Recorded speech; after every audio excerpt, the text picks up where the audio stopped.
Hi, everyone. I'm Angie Britsky. I'm a librarian at the Hollywood Branch Library, and I also maintain the Hollywood Zine collection. So before we get started with the studio visit, I wanted to show you how to find the Los Angeles Public Library Zine webpage and how to access our Zine collection online.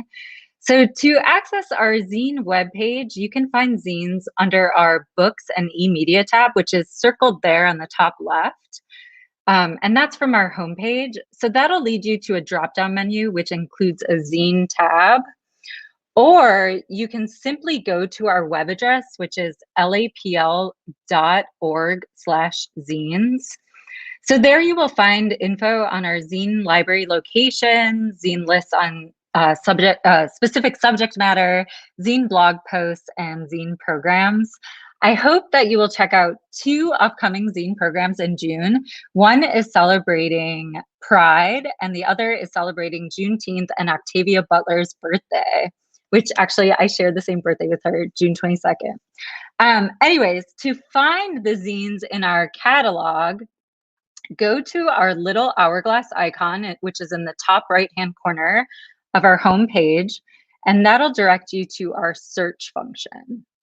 So in the drop-down menu, you will choose call number and type in zine singular, and that will allow you to access the entire zine collection. Currently, there are 6 branches at the Los Angeles Public Library with circulating zine collections, and we have over 1,000 zines cataloged available for you to place a hold and send to our 38 locations that are providing select services. And check it out, we have Koreangry zines available for checkout. So I hope that you will investigate that and place a hold on those zines. All right, so now I would like to introduce to you the creator of Koreangry zine, Eunsoo Jeong. So Eunsoos is an artist, color designer, illustrator, and animator living here in Los Angeles. Koreangry is a zine series based on her daily struggle as a Korean American immigrant woman.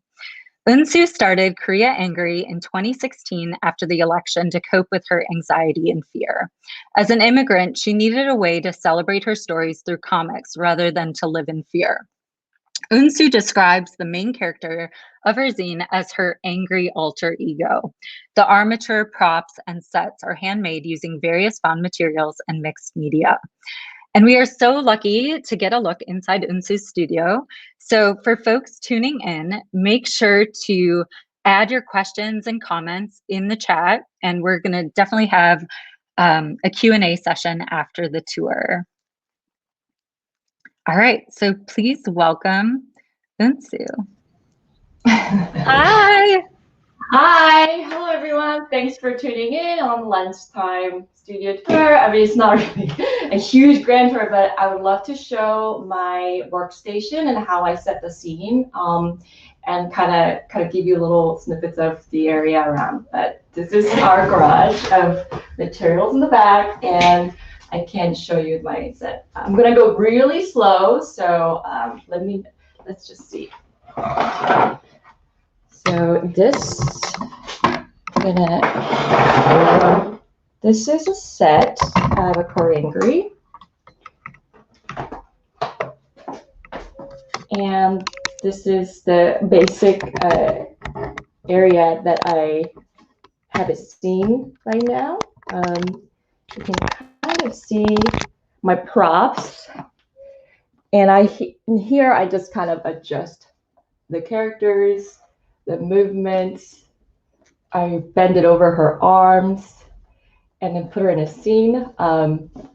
She's drinking coffee. So right now what you're seeing is just a scene of like the main Koreangry set. The walls are not attached, so they're like movable. I have painted different type of walls so I can switch it out easily. On the bottom of the floor, there's a metal. I don't know if you can kind of see that. Maybe I can see it like that. Yeah, there's like a metal sheet, and under her feet there is a magnet that kind of holds her space. Oh no, her head is okay. And these props on the top are the most used props that I like to use.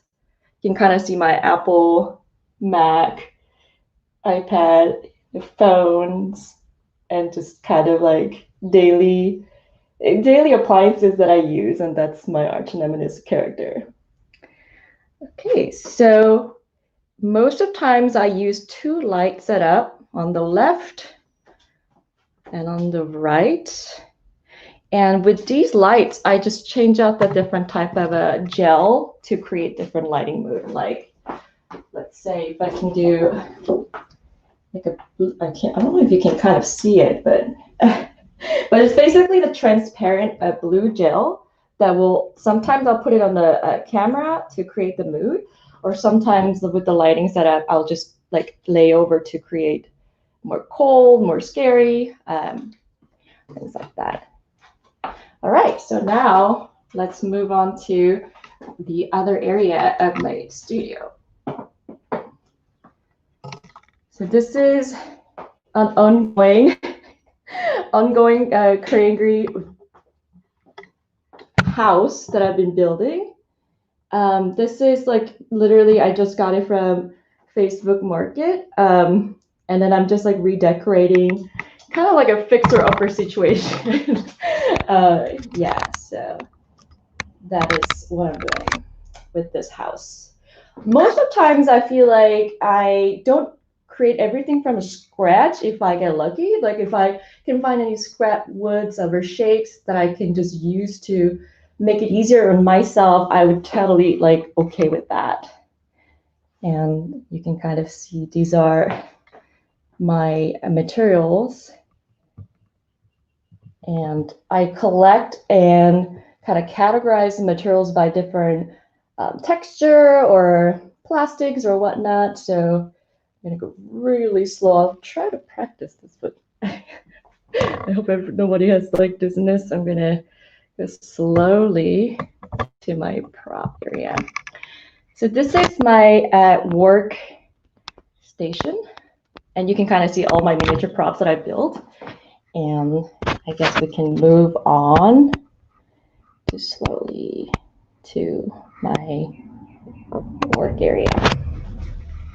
Just set the monitor down.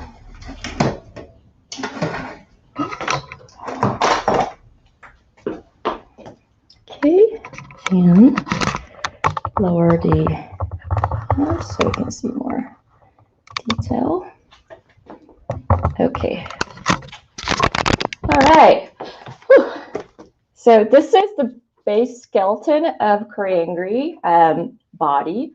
And then using a wire, I kind of follow the shape of that. So I can have a consistent body shape every time I make a new one. So it's just literally a one piece of aluminum wire. And I just kind of go along with the shape and then make a loop for the hand. From there, I basically mold it. I basically mold it with a foil. I'll show you the body in between. So this is the second stage. Can maybe see a foil inside the body mass to create like the chunkiness of my belly. And then I will wrap this wire with like a string. And then there's this tape called athletic tapes that kind of almost like emulate skin texture. It looks like this. It's like a really thin, like athletic tape where if you get hurt, you can kind of wrap around yourself with. And after I wrap it around, I dip it in a rubber, like a Liquitex kind of material to give like binding skin texture. So every Koreangry armature has this kind of a wire inside that are bendable and opposable. And then the head, I never really make them head because this is like the second trial of my head. I can show you my very, very first model that was super weak and sad. Now it's like in verge of like breaking apart. You can kind of see like this was the very first one that I created in 2016. I just didn't know how to make it, so I was kind of like giving a shot, and now it's gone. And from there, I kind of like experimented more and more, and this was probably the second one. So I wanted to give myself more boost, so I added more sponge. These were just like a trial and error kind of a body. And I learned that you can swap out the hands by adding a joint on the wrist. So when the hands get like grimy, I can just make a new hand. This is like a version up. Here, the green is the same athletic tape, just different color. And like I was mentioned, I added this magnet where like if she stands, she's kind of more stabilized on the set. And the progression of the hands are just like that, similar to different wire, just a lot more thinner than the body, obviously. And from here, I just wrap around the string each finger to like make a joint. And then from there, I'll do the same thing where I'll dip them in a rubber. And this is how we can pose our fingers. Yeah. So here, after I do that, on the wrist, I will add this joint that fits inside her wrist, you know? So it's like, once you go in, you can just rotate around. This is the finalized one. So there you go. And that's another one. I just made bunch since 2016 just to kind of try to approve my model, what works, what doesn't work. So this probably is about, I want to say maybe 12, 13, about that number. And this is the clothes that I put her into. Sometimes I sew, sometimes I just hot glue. This like apparently is getting stitched to this. So I don't really have a specific way of like going about my work. If it's a mistake, I just learn from that and just kind of move on. I can show you different type of materials and different type of a prop. Categorized by the section by section. Just for easy grab purposes, for if I were to do like a shoot of a storyline. Let's go over up there. So this section is my cleaning section, and then you go to the food section at the bottom, and these are all the utensils right here, and then the sauces. I can show you the size comparison of it. Let's grab a ketchup. So this is the size of a ketchup on my hand. Just like the Koreangry doll armature model, I just kind of like experiment with type of materials I use for this bottle. Sometimes it's a wooden shape that I just like paint it. Sometimes it's a clay, sometimes it's a mold, sometimes it's just whatever I can find. I believe this was like, I can show you my mistake. This is a cap of a pen cap, and then I just thought that maybe I should just like put a plastic liquid and it will just seal it on the bottom, and it did not do that, and it just instead it created like very interesting spilled cup. And this is obviously one of my favorite. It's like a beer cup, but the cotton on top like a foam. You can kind of see all the food sections on the bottom, and the food items are my favorite because I just really love something about them that I just really fascinated with. So these are, I can show you. This is probably my very first ramen I ever made. Try to make, and the noodle is like wire, and then the case is just a clay. And then I tried different one with like this one with a clear noodle that is different material, kind of more transparent. Yeah, so it's like kind of like I just experiment. What can I do better? Is it working? Is it not working? And in the process of learning that, you have not seen all the failures of my miniature. There were a bunch that didn't make it to the shelf. So just to know that this is never like, oh, I made one and that's it. So yeah, these are some of my older props that I built, and materials and collections of things that I keep. And I can show you some of the tools I have, and then I'll show the sketch version of my idea to how I made a comic fish. Okay, so I am constantly like finding way to like find a way to invest in my tools, so I get faster and faster in things. This is a tool called a Dremel which will make a perfect circle, and that helps me to like drill it straight to the woods. And I have this a quick miniature sander, miniature cutting wood scroll saw, and then the sander on the side. These are like the type of like type of appliances that helps me to like, I don't know, be more safe and calm. And this bottom is a vacuum, shop vacuum, where I can hook up to the both cutting saw or the sander to kind of like have it less dusty. I guess I can rotate this camera slowly to show you my sketch. And okay, let me see. Okay. So this is a whole. Let's do that.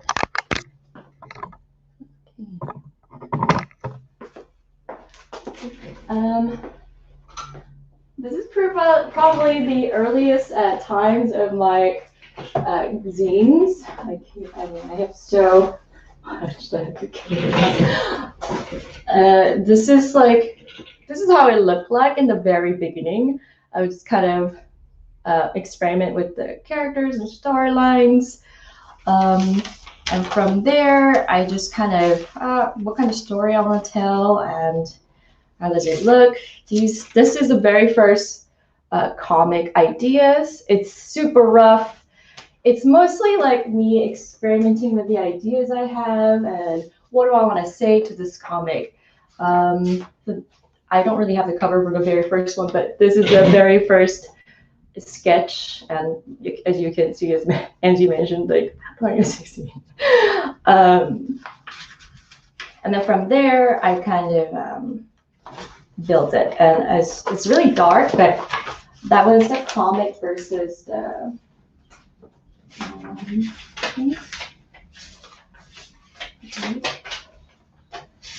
This is it, I think.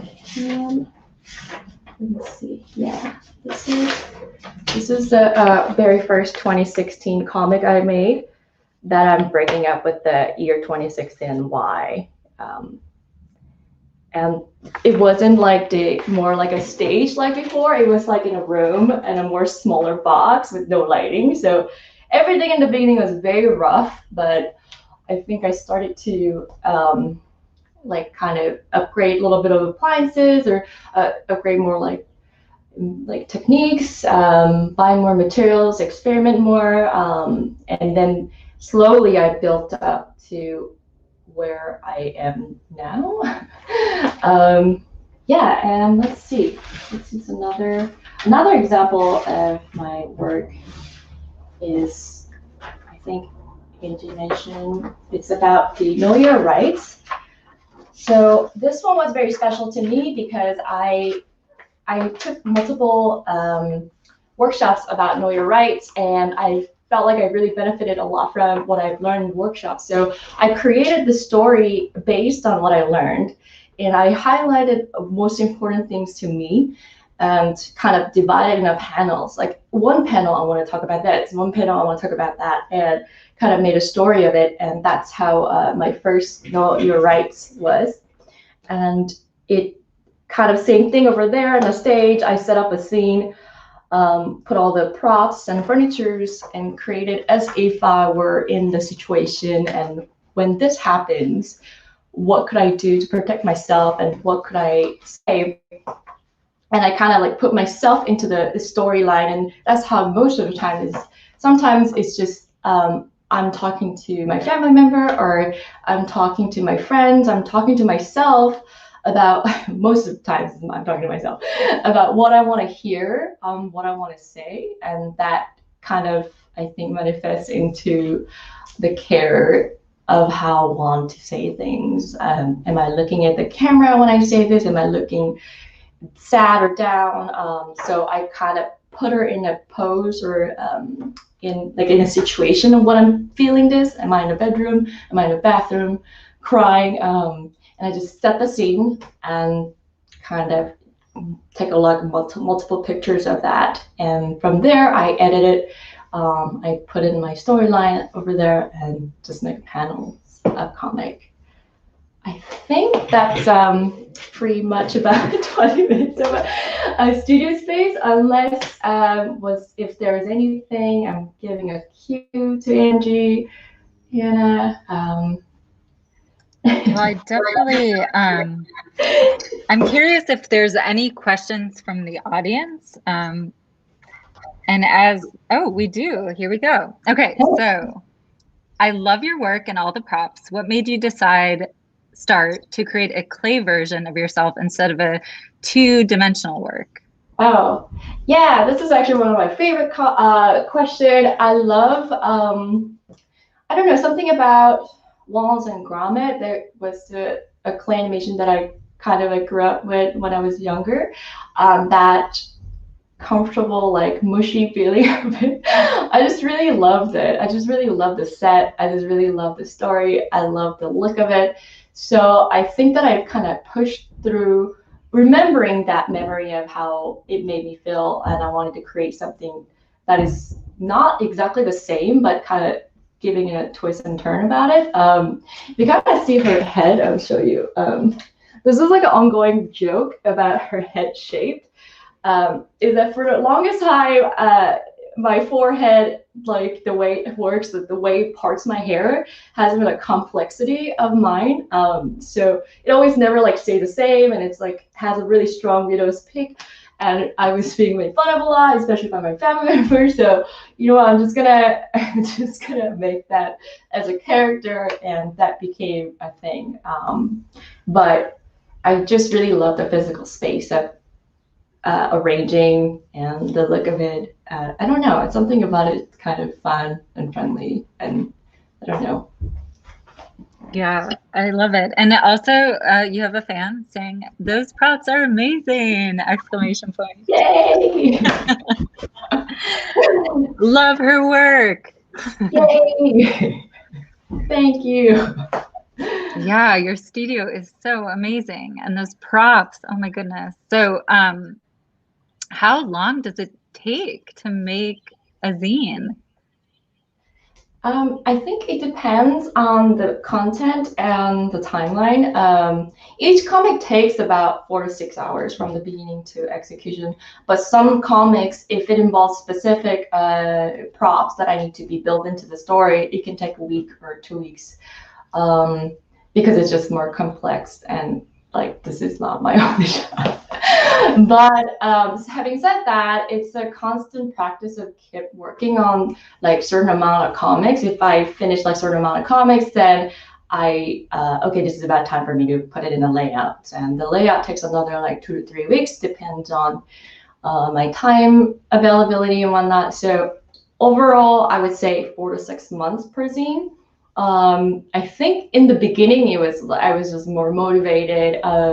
4 months a zine or 3 months a zine, one zine, like 4 issues a year. But that was really, really hard to constantly make that. And I kind of decided to like, I don't have to rush in a timeline because I'm not like, this is my personal work and I'm not, obligated to make it in such a time limited way. And I didn't want to rush it in that manner. So about like 4 to 6 months a zine is about right.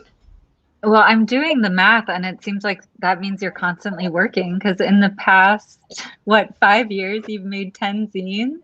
Yeah. This is my 10th zine out. I actually have all the collections. Some of them, I can show you. The first zine I don't have cover for. The library has the cover, but I don't have a cover. I forgot I should have kept my beginning, but that was my very first zine, and I don't even have a second one, but third one and the fourth one, and I believe 5, 6, and recent ones were 7, 8, 9, and 10th that just came out in May. Yeah, Most of them are available. I have 10. Yeah. Okay. Most of them are available in library, as Angie showed earlier. Oh, yeah. So you.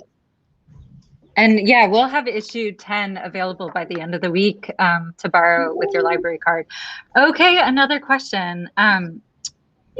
What kind of clay do you use? Okay, so it's not a clay. I think that it's kind of hard to explain because it's not really a clay. It looks like a clay because I think the way that after you build it, it's literally just a wire and dipped into Liquitex, like a liquid to make a balloon. So after the wire like joints and everything, you just dip it in, and then you color with. I think I did at least like 2 times after it dry, and it becomes like a clay looking thing. It's like bendable because in clay, you won't be able to bend using a clay. You have to have a different type of you could have a clay if there was a wire inside, and I think that's how it does. But mine is not really clay, but it's just like rubber liquid. Is it similar to like the Barbie doll, like the? Probably not. You know what's similar to? It's similar to those muscle toy where you can rotate. It's okay. Yeah, like the lanky, like you can like squeeze and like pull and push, and they're muscular toy. Those are, I think, what is more similar to than Barbie doll, because Barbie's like joints and they're hard. But oh yeah, that's true.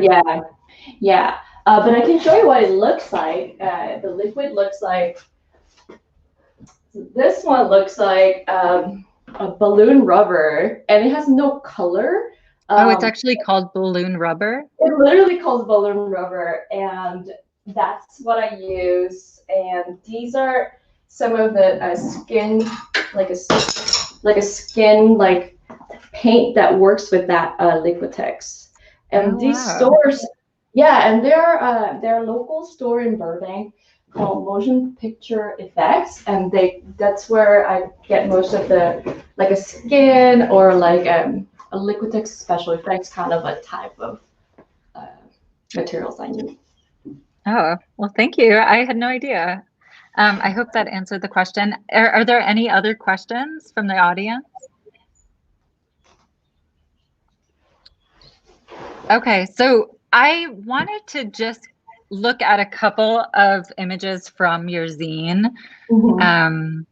So specifically this, like this, you were talking about 2016, but what was 2020 like for you? I know this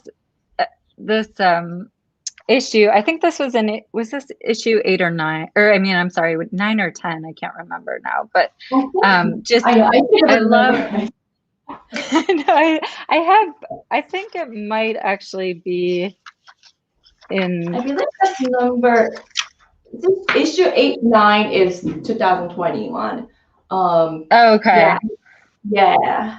I should really date this. But it also, it makes me appreciate just looking at all those little miniature, the little figurines, and that how much work you put into it. But yeah, so like what was, having to deal with like lockdown for you and like, things being canceled and stuff like that.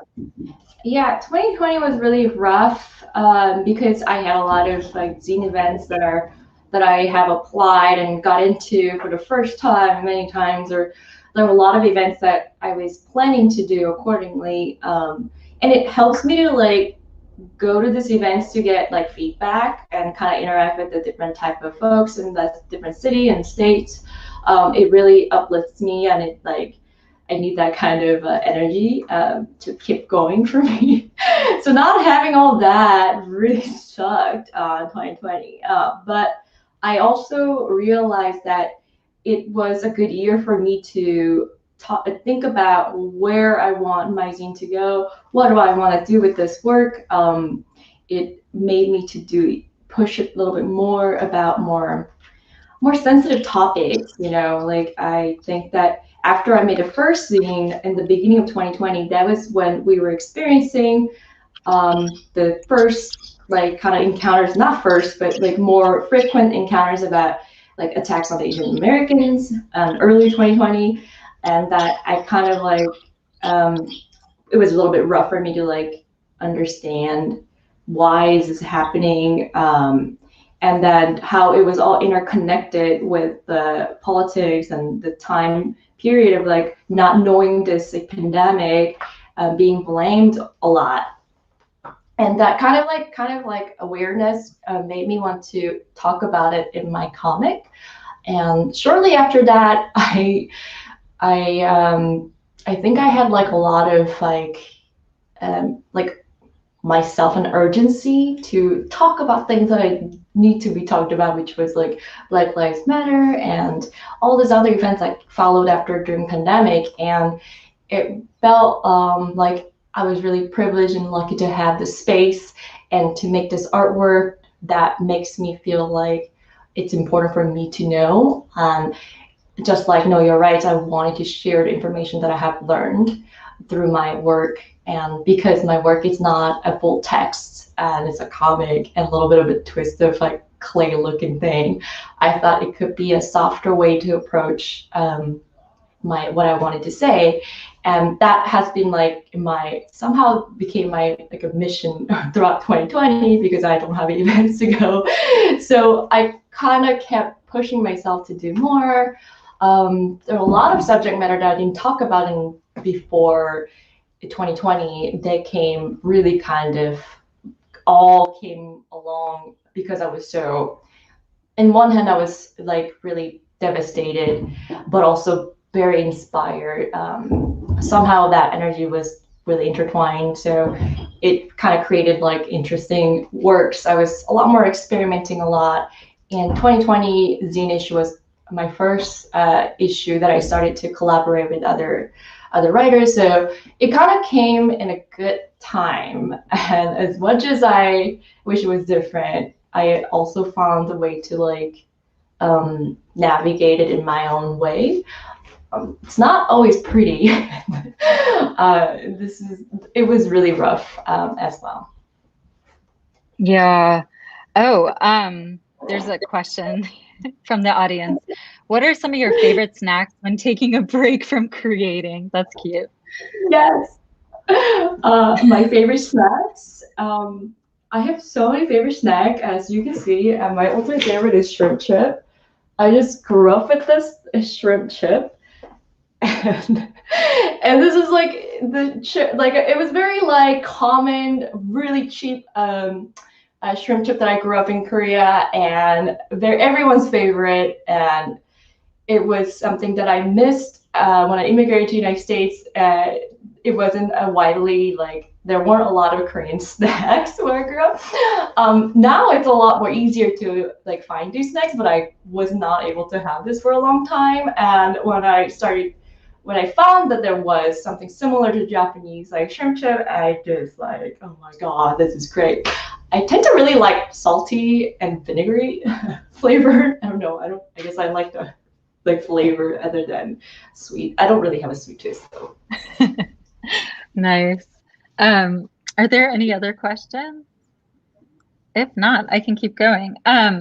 Okay, so just looking again at your zine, you had mentioned that you started talking about like know your rights, but then also I really love that you created this how not to be a dormant zombie bystander. And I love how you incorporate humor with your images. And so do you want to talk about that as I'll scroll through the content? Yeah, I think that the most disheartening thing I learned from this, like a lot of increase of hate attacks on Asian folks are the fact that there weren't, or the fact that there aren't enough of a bystanders intervening in the scene, and that really kind of I don't want to say frustrated, but it was just kind of, I was just sad about it. Like, why did nobody step up to talk about it or even just make any sense out of it? Because I have been in that situation where I have been, some slurs were thrown to me, or like it just kind of like not like exceptionally hard attacks, but like kind of microaggressive like moments where I didn't feel quite safe to say anything. But the fact that no one else was doing anything, I could only imagine what it was like for elder folks, and what if it was like more like a situation that I cannot be there. I mean, so it just made me feel like I want to take initiative to learn more about what it is, about how we can like efficiently or successfully intervene the situation without escalating so much of like a stressful moments. So I took multiple workshops again, because I didn't want it to create something that has not a correct information about it. So I took at least 3 different workshops about bystander intervention with the I Hold Our Back organization, and it included street harassment, the work harassment, specifically on Asian American, folks who are experiencing this. So from those different workshops, I mean, it's facilitated by same organization, but it was different type of workshop. I noted the common thing that was very important to know, and that was like this whole 5 Ds of an intervention, like the ways to be engaged, that is not about like direct confrontation. So I felt like most of the times maybe people I want to believe that they want to, but maybe they just don't know how to. And that I decided to make a more approachable way to like inform, and that this was most ambitious comic because they have so many multiple characters, and they're all my Koreangry like failed bodies with different clothes.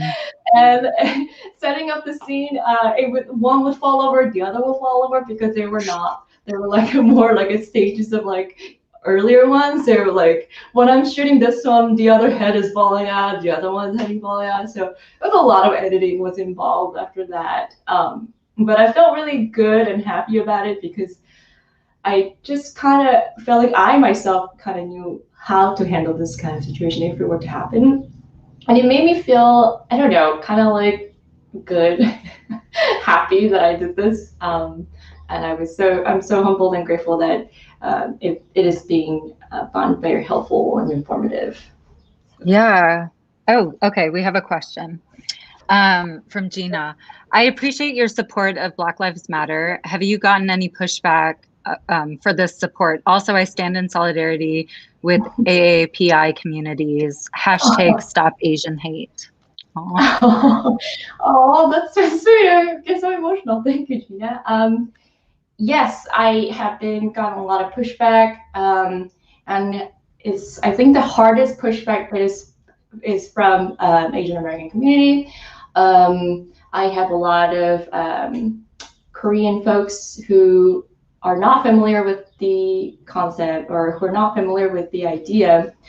I would have a lot of hate mails and just not so positive feedbacks. It was really hard for me to not look at those because it is written in my language, and just to read those hate or pushback of comments and someone try to like explain like really long emails of like I'm like a race traitor or like I'm ashamed of the community. I think that I think about those moments, and I also think about that a lot of I don't know. I'm trying to be like more sensitive about the way I want to speak. I think about this, and then I wonder if this is something that has been so ongoing that there's such a disconnect that I think it's part of my responsibility. No one has given to me, but I feel like I feel responsible for some of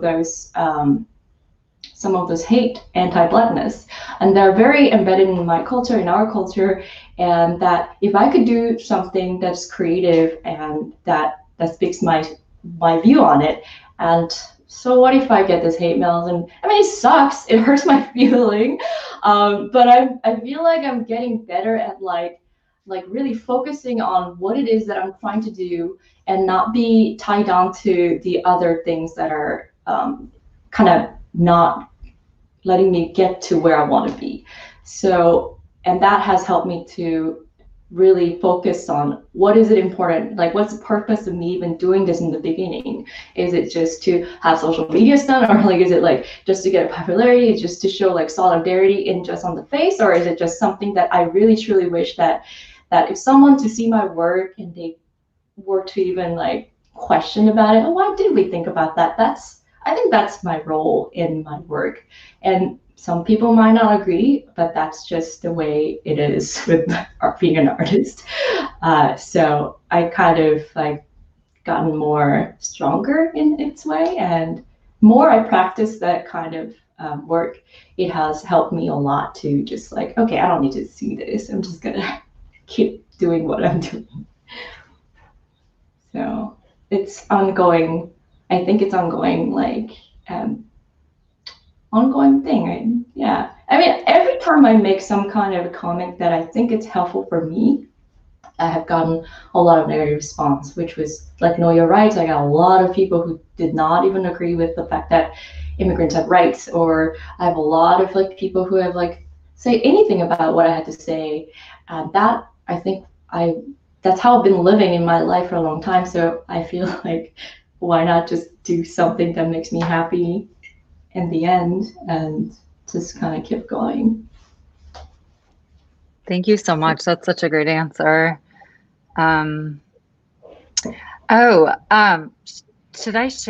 we share your website? Oh yeah, yes. Yes, there it is. Koreangry.com.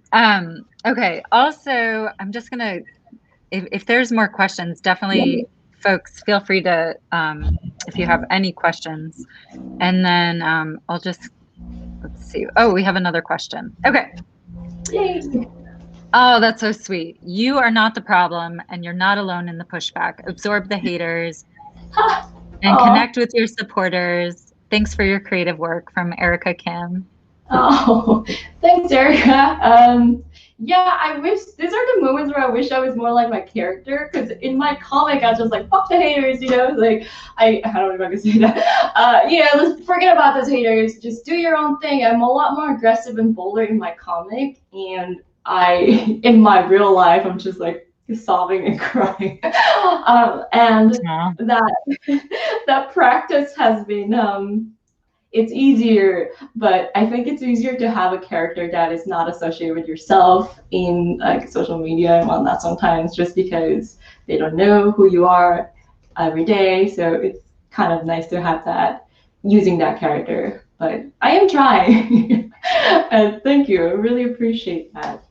Yeah, I mean, I definitely think that you are an inspiration to a lot of people, especially artists. And I really thought this was amazing that you included in your comic, just like advice and kind of like a call to action to other artists who may be struggling with their practice. It looks like we have another question. Okay. Do you work in silence or have particular musicians or podcasts you like to listen to while making props and things? Yeah, I go through stages, I think. Sometimes I like to put on Netflix show, just kind of mindlessly going. Um, I'm really into teenager shows nowadays. But most of the times I listen to music, I listen to jazz, sometimes I listen to rap. I don't know why. It just like kind of keep pushing me. Sometimes I listen to a podcast. I do different things because it helps me to like switch it around, so I'm not in a routine. Sometimes you get bored of your work routine and you have to kind of switch out something that is new and you haven't tried before. Um, it's all over the place. Sometimes silence is nice too, just so you can kind of focus on things. Lots of tutorial videos on YouTube, so I can get better. um, yeah, lots of different things to kind of keep me entertaining, keep me going. But it's I think that like practicing art can be really lonely.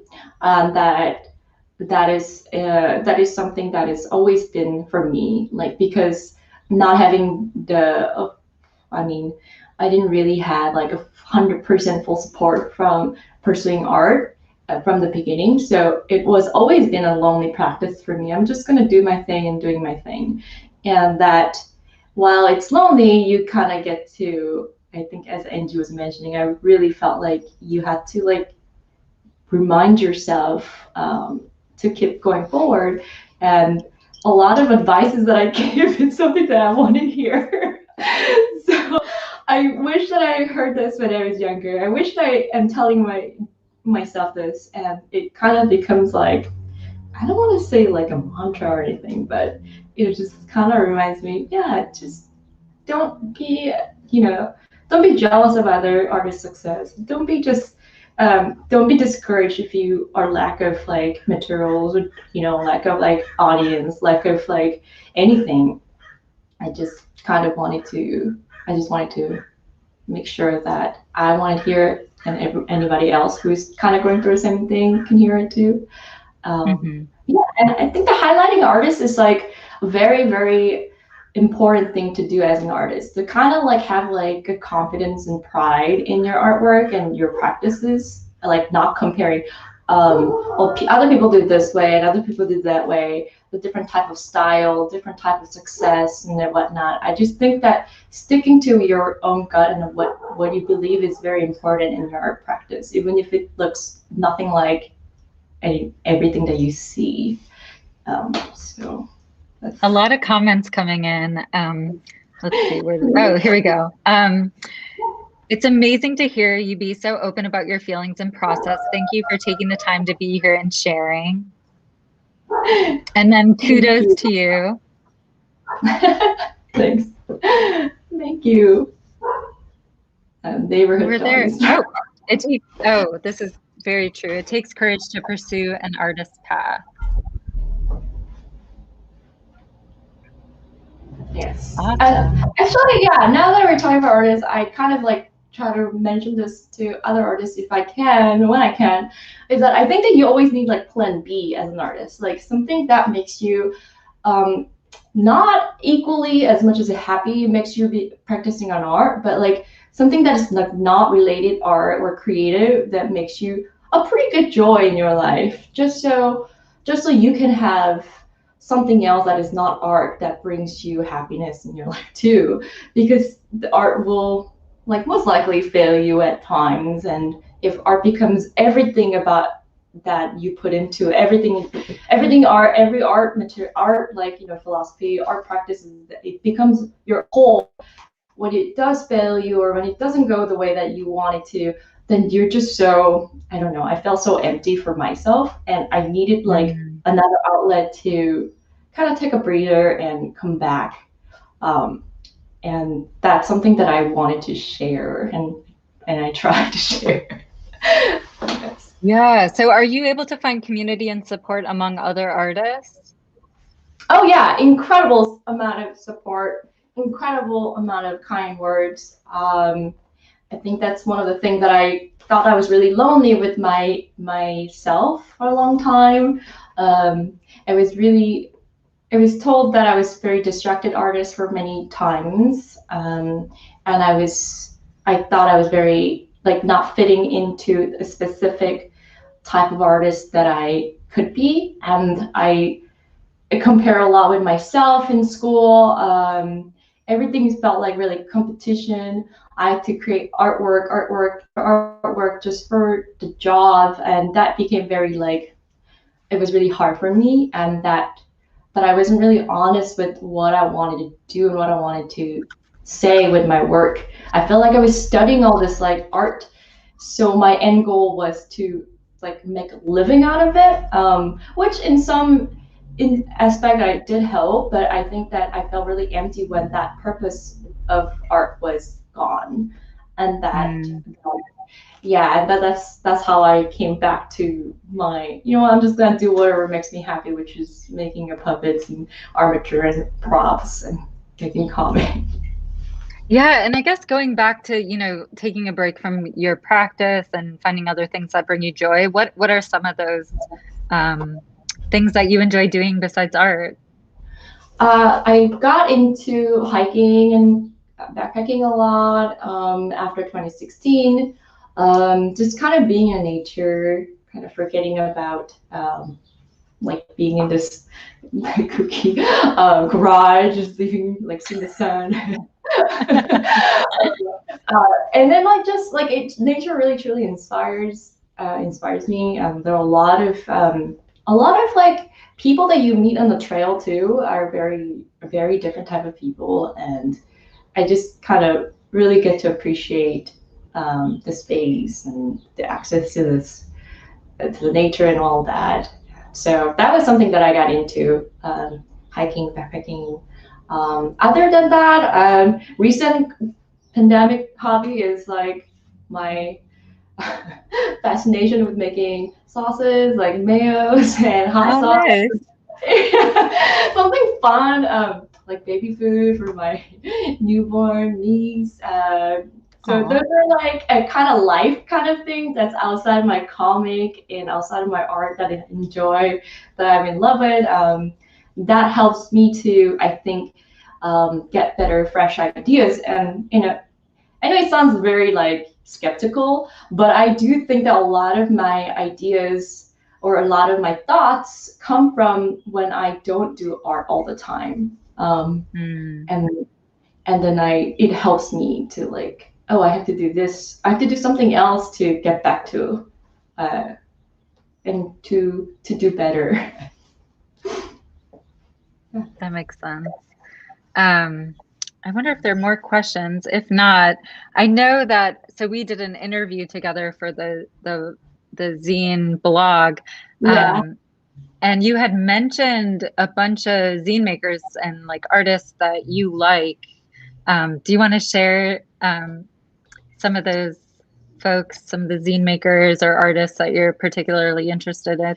Yeah. I mean, there's so many, and I would like hate to just like miss on like a lot of my friends. Well, while you think about it, I know that you recently collaborated with Tracy Park Yes, for, yes, for issue 9. number Like yeah. looking.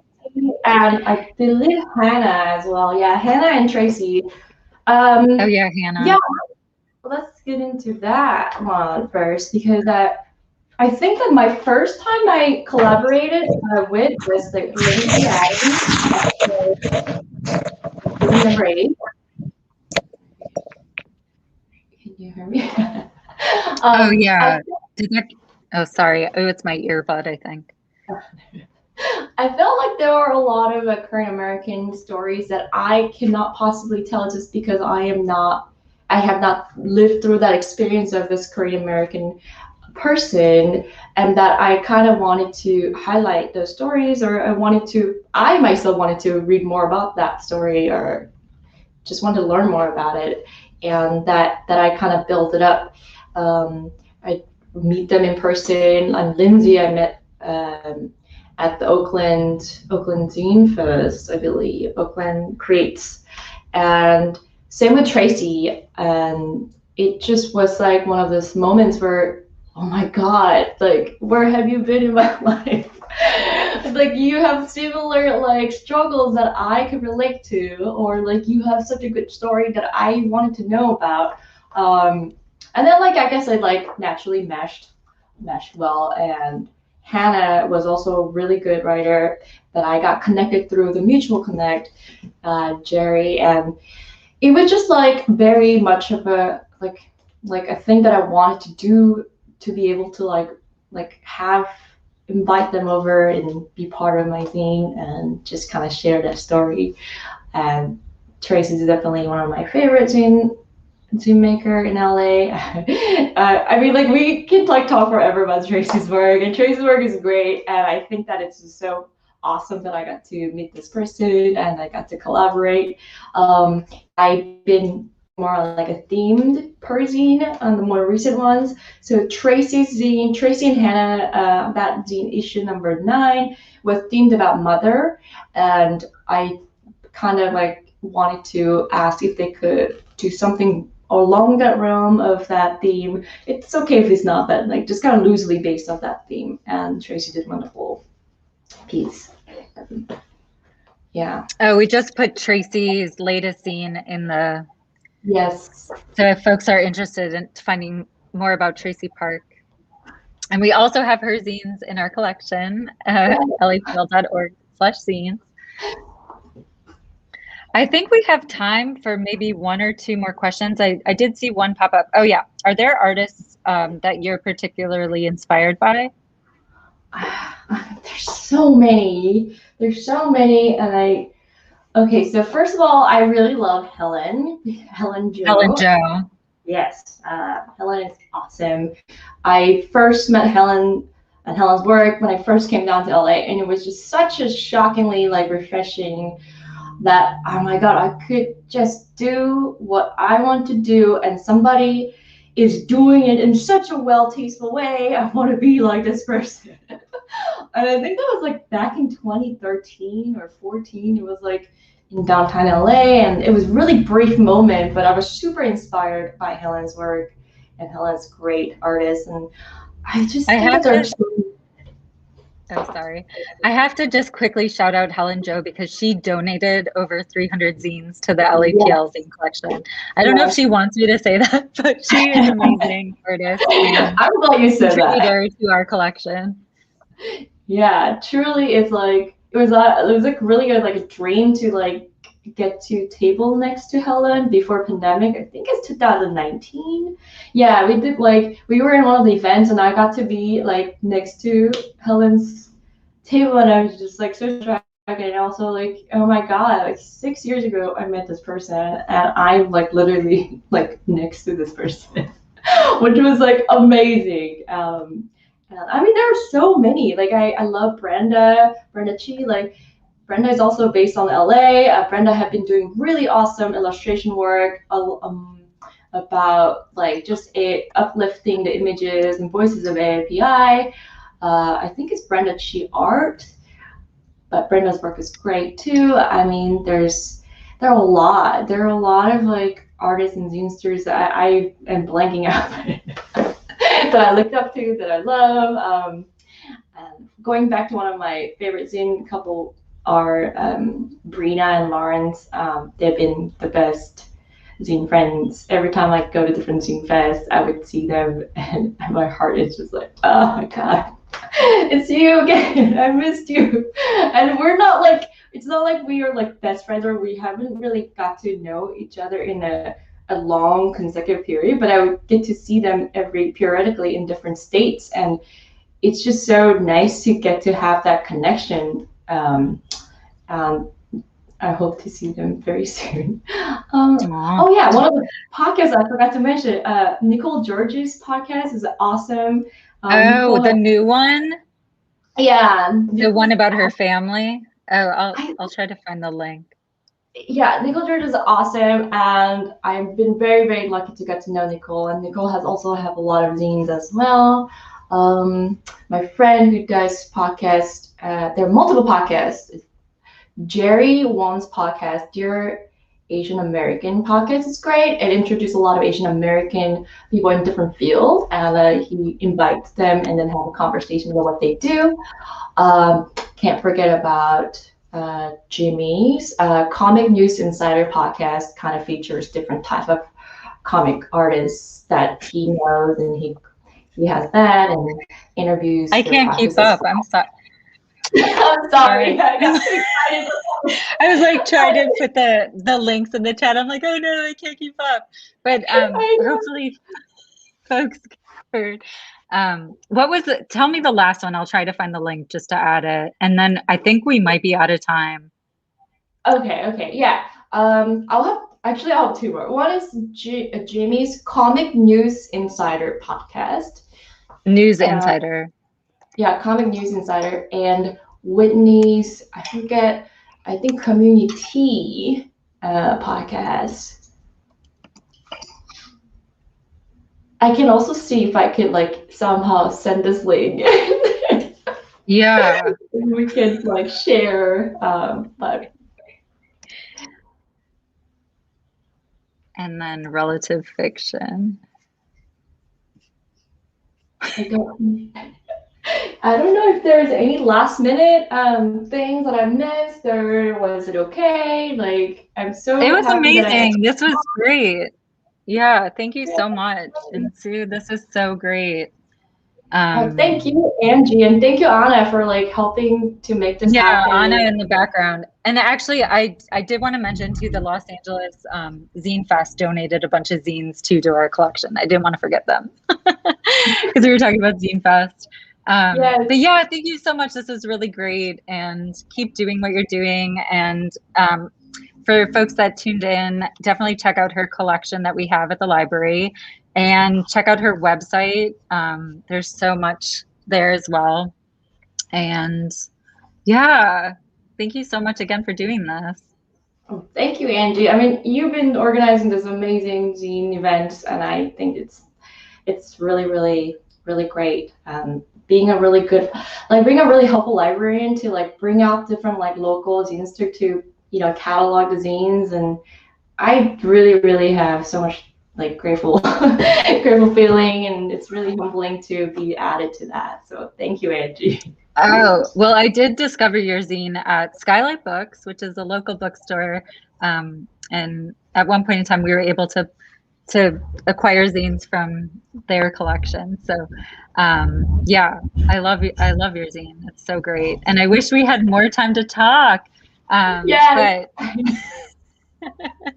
But we will in person someday. And then definitely we can hopefully, yeah. Anyway. Okay. So take care, everyone. Take care. Thank you for tuning in. Thank you.